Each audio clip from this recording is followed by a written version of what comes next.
Assalamualaikum warahmatullahi wabarakatuh. Salam rahayu, rahayu, rahayu. Teman-teman,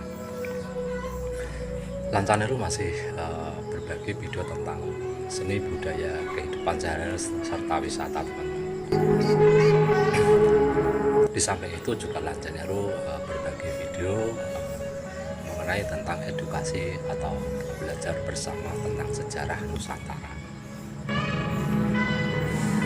Di video kali ini kita akan membahas tentang sejarah Majapahit, teman-teman, yaitu sejarah Nusantara yang penuh fenomenal dan sangat menarik untuk dibahas.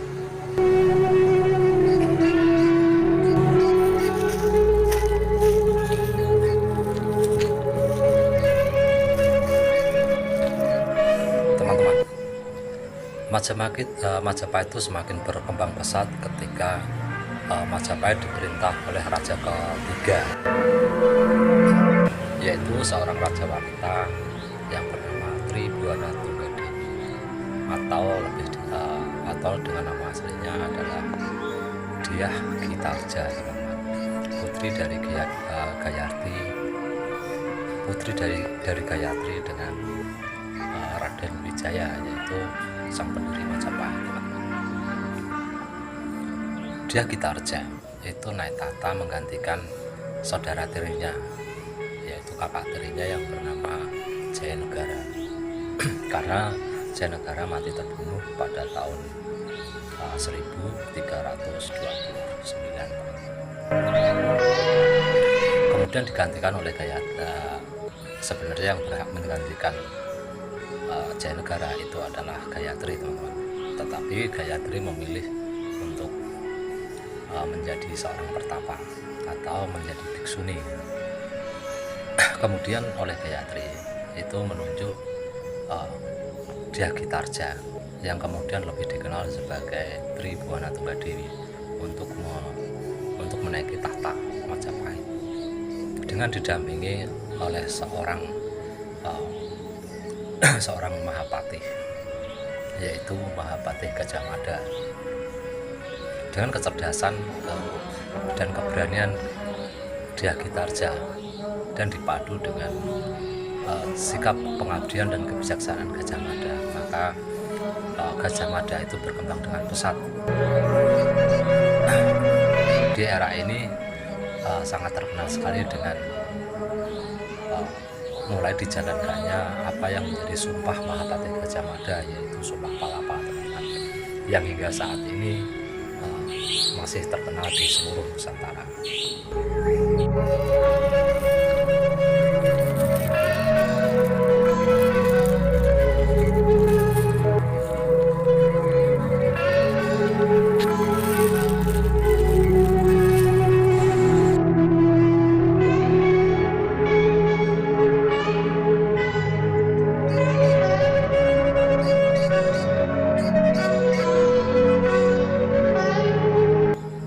Pada tahun 1334 itu Mahapatih Gajah Mada itu diangkat menjadi patih Mangkubumi karena telah banyak sekali jasa-jasa yang dilakukannya.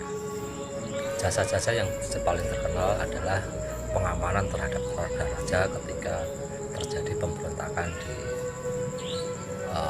Rakuti, teman-teman. Pemberontakan Rakuti, yaitu Sang Dharmaputra, dan mengembalikan ketentraman Majapahit pasca pemberontakan tersebut.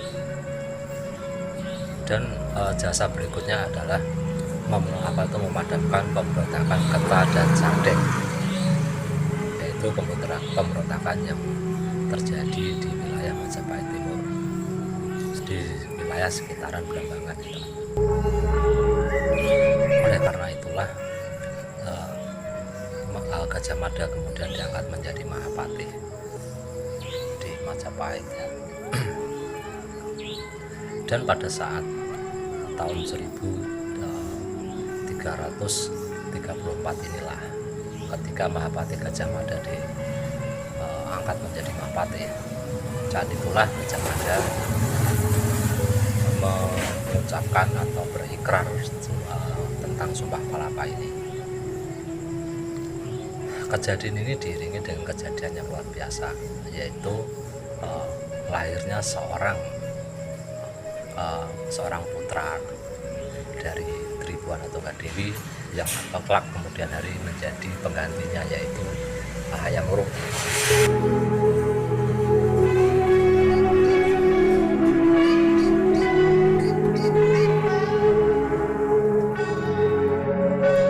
Kelahiran Hayam Wuruk sendiri menurut kitab Pararaton dan kitab Negara Kertagama juga diiringi dengan terjadinya gempa bumi serta letusan gunung Kelot, Jawa Timur.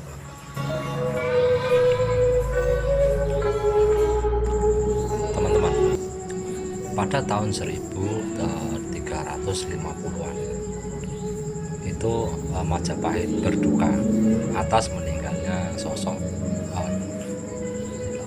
seorang wanita yang sangat berpengaruh di Majapahit, yaitu Gayatri. Dengan meninggalnya Gayatri, maka Tribuana Tunggadewi atau Dyah Kitarja itu memutuskan untuk turun tahta karena merasa bahwa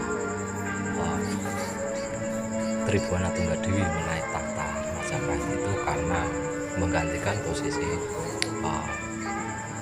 Gayatri untuk memerintah, teman-teman.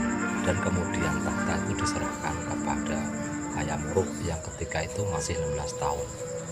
Hayam Wuruk menjadi salah satu raja termuda di Majapahit, teman-teman, yaitu baru 16 tahun sudah naik tahta dan didampingi dengan Mahapati Gajah Mada.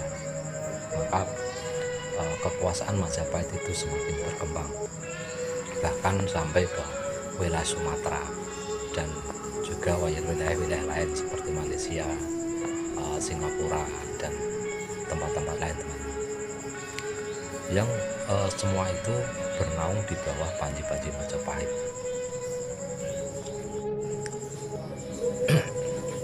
Di masa Hayam Wuruk inilah Majapahit itu sampai pada puncak kejayaannya, teman-teman.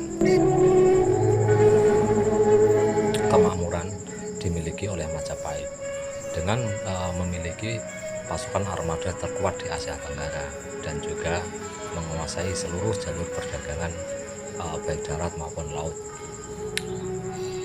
Tidak hanya di militer dan perdagangan saja Majapahit itu mencapai kemajuan yang luar biasa, teman-teman, tetapi di bidang seni budaya dan juga di bidang seni dan budaya itu juga memiliki kemajuan yang sangat signifikan, teman-teman. Di bidang kebudayaan dan ilmu ketatanegaraan serta teknologi, Majapahit itu memiliki teknologi yang sangat bagus sekali. Di zaman Majapahit ini, Gajah Mada itu mengembangkan meriam yang dia menyontek dari meriam yang dulu pernah dibawa oleh tentara Tatar atau tentara Tiongkok yang ketika menyerbu ke Jawa waktu zaman Raden Wijaya, teman-teman. Kemudian membuat senjata dengan tiruan senjata itu, maka memiliki senjata meriam sendiri. Tidak banyak negara-negara atau kerajaan-kerajaan pada waktu itu yang bisa memiliki meriam. Teman-teman, kemajuan di bidang lain yaitu di bidang ilmu pengetahuan, teman-teman, yaitu dengan adanya ilmu sastra yang ditulis oleh Empu Prapanca, yaitu kitab Nagara Kertagama. Selain itu juga ada kitab Sotasoma, teman-teman, yang ditulis oleh Empu Tantular. Kedua karya sastra ini adalah salah satu bukti kemajuan Majapahit pada waktu itu. Menurut kitab Negara Kertagama, ketika zaman pemerintahan Hayam Wuruk ini, Majapahit itu menjunjung tinggi nilai-nilai hukum dan juga penegakannya, teman-teman. Dengan terciptanya sebuah hukum yang mengatur tentang ahli waris. Jadi di Nusantara ini ada hukum yang mengatur tentang ahli waris itu ketika zaman Hayam Wuruk. Itu pertama kali, teman-teman.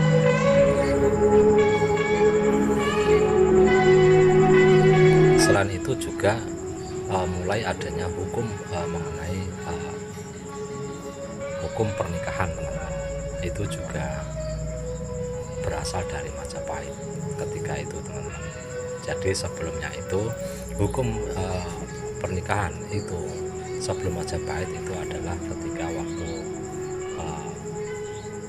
pemerintahan di kerajaan Singasari. Teman-teman, episode kali ini sampai di sini dulu, teman-teman. Mudah-mudahan bermanfaat. Cerita tentang Hayam Wuruk ini sebenarnya masih banyak sekali. Mudah-mudahan kita bisa sambung ke episode yang akan datang. Untuk itu terus ikuti channel ini, jangan lupa untuk like, share, dan subscribe. Terima kasih, teman-teman. Wassalamualaikum warahmatullahi wabarakatuh. Salam rahayu, rahayu, rahayu.